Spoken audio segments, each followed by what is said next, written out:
الحمدللہ اعوذ باللہ من الشیطان الرجیم بسم اللہ الرحمن الرحیم۔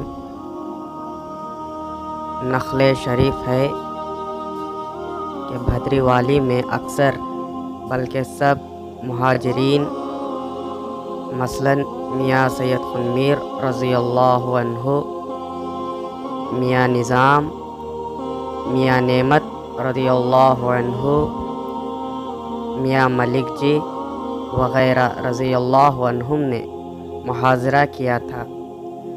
گفتگو یہ تھی کہ انکار مہدی موعود علیہ السلام کفر ہے۔ صحابہ مہدی موعود علیہ السلام سے ایک صحابی نے فرمایا کہ بظاہر کافر نہ ہوگا، عند اللہ کافر ہوگا۔ بعد میاں شیخ محمد کبیر رضی اللہ عنہ نے فرمایا، اے صاحب تجدید نکاح کرو، اس لیے کہ ہم کیا جانیں وہ اللہ کے پاس مومن ہے یا کافر، ہم ظاہر پر حکم کرتے ہیں۔ اس مجلس میں یہ کاتب بھی حاضر تھا۔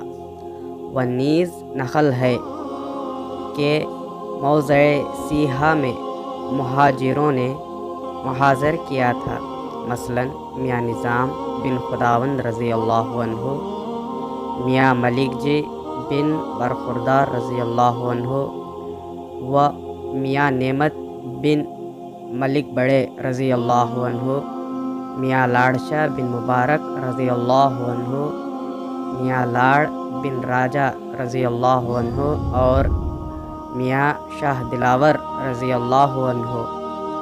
ان ہر 6 صحابہ نے کتابہ کر کے میاں سید خنمیر رضی اللہ عنہ کے پاس روانہ فرمایا۔